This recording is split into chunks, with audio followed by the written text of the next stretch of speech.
9 नवंबर 2025 रविवार के दिन आद्रा नक्षत्र हम सभी को प्राप्त हो रहा है। शास्त्रों में कहा जाता है जब मार्गशीर्ष महीने में आद्रा नक्षत्र प्राप्त होना तो यह चमत्कार से कम नहीं होता। सबसे पहले आप सभी को श्री शिवाय नमस्तुभ्यम, जय श्री महाकाल। आप जानते होंगे आद्रा नक्षत्र के जो अधिपति स्वामी है वह रुद्र कहे जाते हैं, जो कि महादेव का ही एक स्वरूप है। कहा जाता है नवग्रहों की दशा सुदृढ़ करनी हो, पुत्र प्राप्ति की इच्छा हो, रोग कर्ज दुख दारिद्रता, नौकरी और धन संपत्ति की जो परेशानी चल रही हो, इस नक्षत्र में महादेव के दर्शन कर कर सिर्फ अपना स्मरण किया जाए तो भी सब कार्य सिद्ध हो जाते हैं और आपकी निश्चित रूप से कामना सिद्ध होती है। कैसे, किस रूप में, ध्यान से सुने और अंत तक बने रहें। यह वीडियो आपके लिए महादेव ने स्वयं भेजा है आपकी इच्छा पूर्ति के लिए। मार्गशीर्ष में पड़ने वाला आद्रा नक्षत्र किसी चमत्कार से कम नहीं है, वह भी रविवार के दिन, जो कि प्रत्यक्ष देवता पंच देवी देवताओं में सबसे प्रमुख सूर्य भगवान के दिन पड़ना किसी चमत्कार से कम नहीं है। तो आप सभी को कैसे, किस स्वरूप में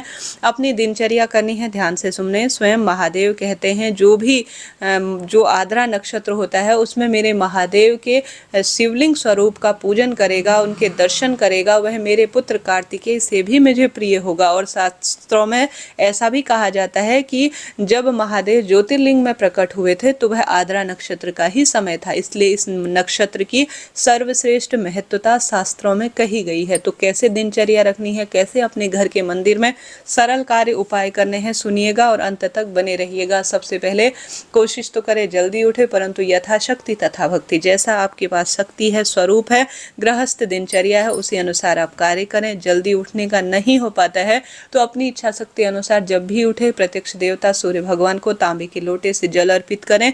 उसके बाद आप सभी अपने घर के मंदिर में या कहीं आसपास, घर का मंदिर बहुत सुंदर है, बहुत सुंदर परिणाम देता है। रोज पूजा, जिस घर में शिवलिंग है उस घर का भाग्य प्रबल होता है, परंतु इस दिन विशेष शिवलिंग के दर्शन की महत्वता कही गई है। गुरुजी भी बताते हैं जो आद्रा नक्षत्र का श्रेष्ठ दिन है उस दिन पूरे दिन भर में कभी भी महादेव के मंदिर में जो शिवलिंग विराजित है उसके दर्शन कर लेने मात्र से, वहां बैठकर थोड़ी देर मंत्र जाप कर लेने मात्र से, दीप दान कर लेने मात्र से, एक लोटा जल शिवलिंग पर चढ़ाने से नवग्रह राहु शनि केतु की प्रभावित आपकी दृष्टि है कुंडली में, किसी स्वरूप में आप परेशान हैं तो मात्र शिवलिंग पर आप अपने घर से एक दीपक लेकर जाकर सामान्य रूप से जल चढ़ाकर और साथ के साथ वहां आसन लगाकर बैठकर आप महादेव के दर्शन कर लेते हैं और दर्शन कर कर अपनी मनोकामना बोल देते हैं।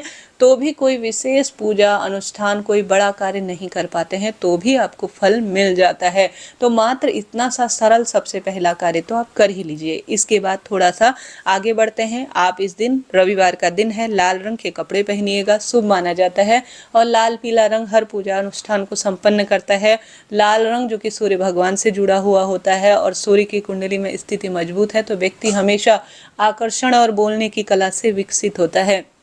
इसके बाद अगर संभव हो तो किसी गमले में या अपने घर पर ही किसी पवित्र पेड़ या बेलपत्र पेड़ के नीचे इस दिन महत्वता है पार्थिव शिवलिंग बनाकर पूजन करने की। सरल विधि से संतान की प्राप्ति की इच्छा है तो कच्चा दूध उस शिवलिंग पर मिला लीजिए। बेलपत्र पेड़ की मिट्टी लाकर भी घर पर किसी प्लेट पर रखकर अगर आप छोटा सा पार्थिव शिवलिंग बना लेते हैं, उसकी महत्वता सर्वश्रेष्ठ कही गई है। सामान्य रूप से दही मिलाने से, घी मिलाने से, सामान्य रूप से पंचामृत मिलाकर शिवलिंग बनाकर उसका पूजन इस नक्षत्र में किया जाए तो 12 ज्योतिर्लिंग पूजन का फल मिलता है, ऐसा शास्त्रों में वर्णित है।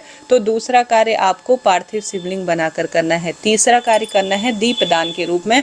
जैसा कि गुरुजन बताते हैं इस दिन पार्थिव शिवलिंग के साथ साथ अखंड ज्योति, अपने घर पर शिव ज्योति आप शिव मंदिर में जलाते हैं तो बढ़िया है। शिव ज्योति नहीं जला पाते, अपने घर के मंदिर में आप शिव जी के निमित्त अलग से, अन्य देवी देवताओं के निमित्त अलग से दीप प्रज्वलित करें, परंतु महादेव के निमित्त आप अलग से ज्योति प्रज्वलित करें, अर्थात महादेव के निमित्त अपनी कामना लेकर आप दीपदान जरूर करें। सुबह शाम महादेव के मंदिर में दीपदान करें, बेलपत्र वृक्ष को सिंचन करें और वहां जाकर भी दीपदान करते हैं तो लाभ तो होता ही है। इसके साथ साथ हर स्वरूप में परेशान है, दुख दारिद्रता बहुत तंग कर रही है तो एक विशेष उपाय आप जरूर कीजिएगा। इसके अनंत लाभ कहे गए हैं। जैसे कि इस महीने चंदन की बहुत महत्वता है, हार रहे हैं, दुख पा रहे हैं तो इस उपाय को आप कभी भी कर सकते हैं। चंदन जो कि महादेव को पुण्य श्रेष्ठ रूप में प्रिय है, हार रहे हैं, दुख पा रहे हैं, तो चंदन की सेवा महादेव को ज़्यादा से ज़्यादा दीजिएगा। इसके अनंत लाभ कहे गए हैं। शिवलिंग पर 5 स्थान ऐसे हैं जहां पर चंदन समर्पित किया जाए, जैसे कि गणेश जी का स्थान, माता अशोक सुंदरी, कार्तिकेय भगवान, शिवलिंग पर माता रानी का हस्त कमल और साक्षात शिवलिंग। इन 5 स्थानों पर चंदन जल चढ़ाकर चंदन लगाएं और इन 5 स्थानों पर बेलपत्र जरूर समर्पित करें। ऐसा करने से भी सुख संपदा बढ़ते चली जाती है और हरी बीमारी सदा सर्वदा के लिए दूर होती है। तो यह सरल सा छोटा सा कार्य जरूर करें।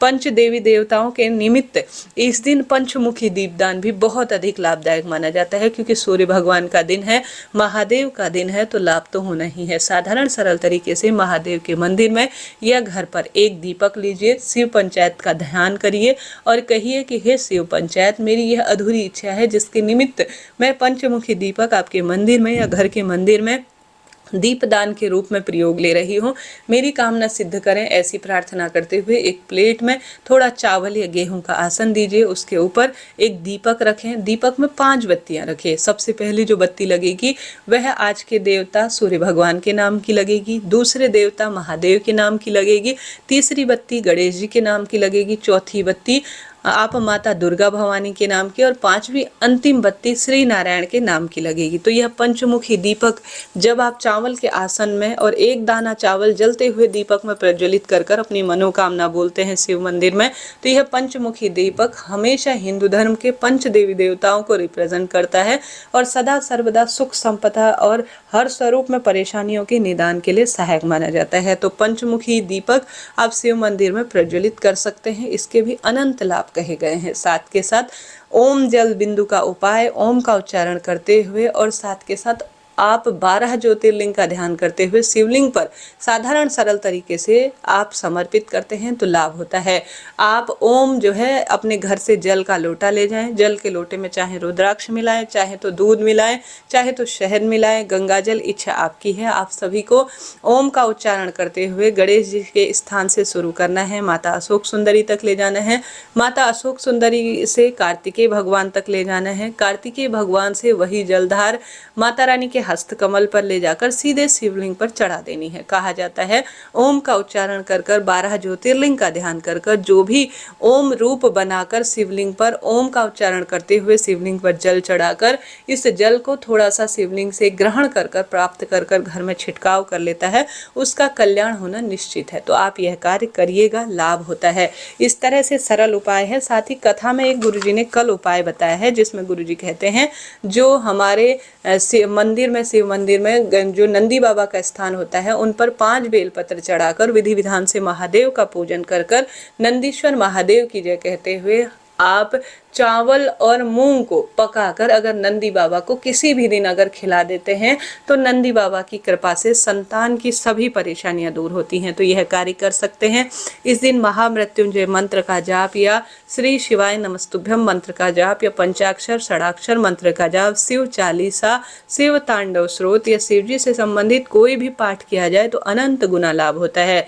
तो अपने आसपास के मंदिर में, शिव मंदिर में गर्म वस्तु का दान जैसे आसन का दान, जूते जुराब इत्यादि का दान, कंबल इत्यादि का दान गरीब, निर्धन, पंडित, ब्राह्मण जी या शिव मंदिर में बैठे भक्तों के लिए चुपचाप से आप रख कर आते हैं। तांबे का लोटा किसी मंदिर में दान कर कर आते हैं, मार्चिस चंदन दान कर कर आते हैं।